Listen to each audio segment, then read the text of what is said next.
This is Leah Tarachansky with the Real News in Ottawa, Canada. On Friday, January 21st, the Canadian government decided to deport Mohamed Harkat. January ended with devastating news for the Harkat family. After years of imprisonment followed by the harshest bail conditions in Canada's history and an 8-year legal battle that led all the way up to the Supreme Court, Mohamed Harkat was ruled inadmissible in Canada and ordered to be removed. His case is one of 3 high-profile security certificates cases in Canada, and on Friday, January 21st, the federal court decided to deport him to Algeria, where he says he could be tortured. In between interviews speaking about their fight, I caught up with Mohamed and his wife Sophie at the CBC building in Ottawa. Their initial arrest happened in 2002. We're now in 2011, and you haven't been charged with anything yet. Yes, I never charged me or never have charged in Canada or outside Canada. I've never been on charged anywhere in the world. Charged anywhere in the world. If you're a Canadian citizen and you're suspected of terrorism-related charges, like the famous case of the Toronto 18, you'll be arrested, charged, the evidence against you will be disclosed in a criminal court, and you'll be prosecuted. But if you're not a citizen, if you're a permanent resident or a refugee, then you get issued a security certificate and you will probably be deported.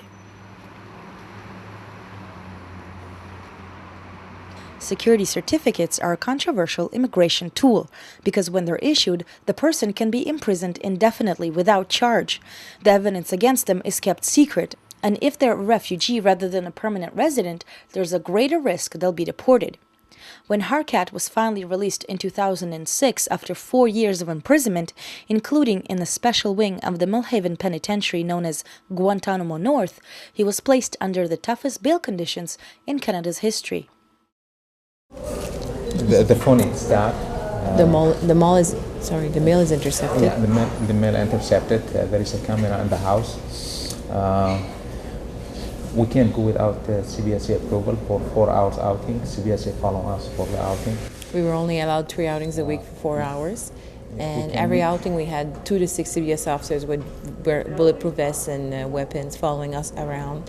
Every individual entering our residence had to be pre-approved in advance, including our newborn nephew and my 80-year-old grandmother. We couldn't speak to anybody that wasn't pre-approved. No cell phones are allowed in the house. The computer is under lock. My husband cannot access any computer or have access to internet. We cannot leave Ottawa without permission. He could not access a boat, a vessel, a train station, an airport. He doesn't have any travel documents. He has a large sum of money over his head as surety. He has over $150,000 in surety money plus $35,000 in an account for the Crown. Wearing a GPS? Yes, and the 2 surveillance cameras, there was one in the hallway and one in the living room as well. That Mo could never be left alone for a 24-hour period.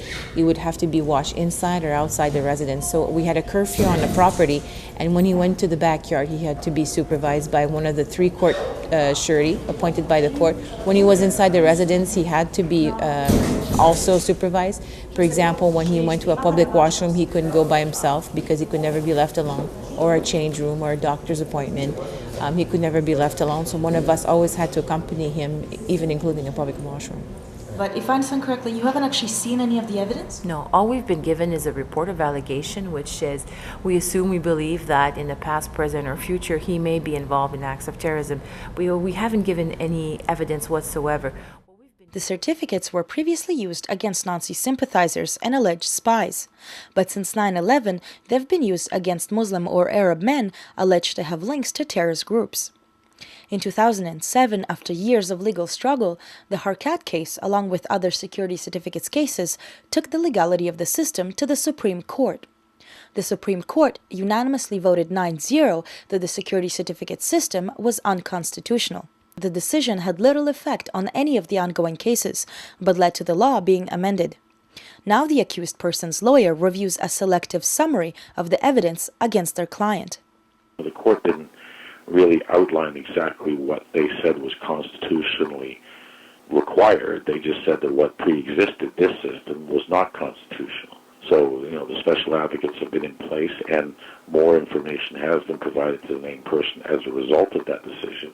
The question is whether or not what we have now and the manner in which Mr. Harkat's case played out, whether or not that in fact does meet constitutional requirements.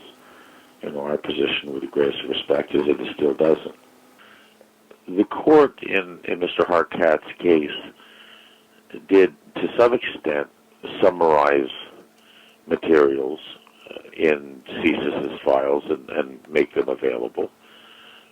But on numerous parts of the case, did make findings of fact against Mr. Harkat in areas where no evidence was disclosed. So that's still one of our complaints about the process, is on numerous issues that formed part of the allegations. No evidence was disclosed. Nevertheless, adverse findings were made against Mr. Harkat on those issues. CSIS and the Canadian Border Service Agency declined to give an interview on the issue, but the Ministry of Public Safety issued the following statement. The Government of Canada issues a certificate only in exceptional circumstances where the information to determine the case cannot be disclosed without endangering the safety of any person or national security. The federal court ordered CSIS to release some of the information, but the agency claimed it had destroyed the evidence. The reputation of the administration of justice had been damaged by virtue of this conduct on the part of CSIS. As a result, numerous hearings took place in secret where CSIS people were called to testify and explain themselves to the court. We had hoped at the end of the day that would, in some respect or another, adhere to Mr. Harkat's benefit, but at the end of the day, the court found that it was satisfied with their explanations for what they had done, and nevertheless did rely on human source information. And given all of the circumstances, and given that there were proceedings taking place in secret, that at a minimum the special advocate should have been given an opportunity to cross-examine these people, as would be the case in a criminal trial, that these informants should have been brought into court in camera and cross-examined by Mr. Harkat's special advocates, but that didn't happen. And we know that if we had the original material and all that, it might have changed the outcome of the case. So that's one of the problems that we've come across in our case, is that all original material has been destroyed. There's also been four other things which have affected the process, is that CSIS is known to use information that comes from or derives from torture. They raided our home in May of last year, 2 weeks short of a hearing that was scheduled to start on the reasonableness. At the same time, the informant itself, he failed a lie detective, and they never give it to the judge. What happened was, when the CSIS failed to tell the first judge, they also failed to tell the second judge that the informant had failed the lie detector test. That was discovered through a process.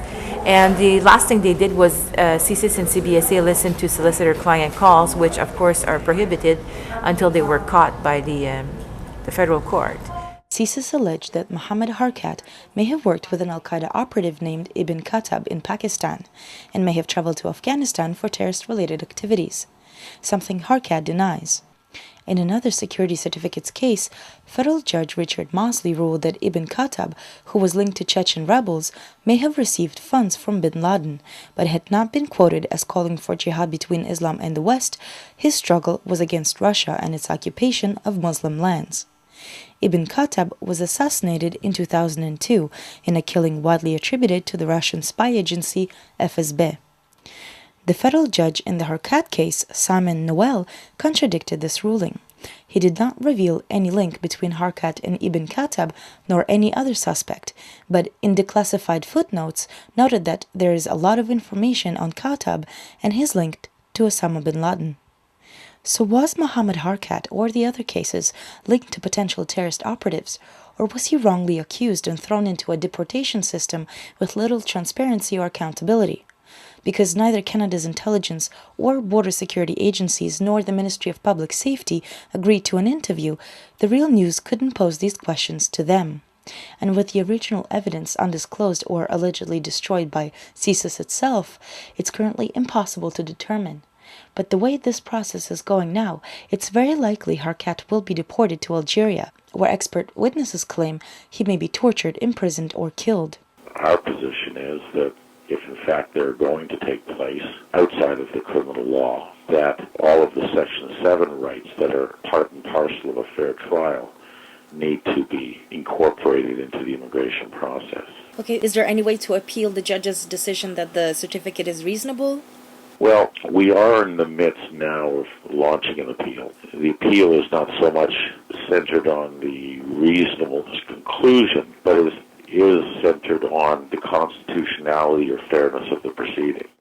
Legal experts that testified, they were shocked by the outcome of the decision. Shocked, it's like we all got a big punch in the guts, a slap in the face. It was very, very difficult to take, and we've been devastated since then. And this just adds on to the devastation that we've been living. And the deportation Mo's been facing since 2002, it's been a cloud over our head for the past 8 years. It just makes it look very serious now, because if we don't get an appeal, we don't have any other outcomes right now. For The Real News, this is Leah Tarachansky in Ottawa.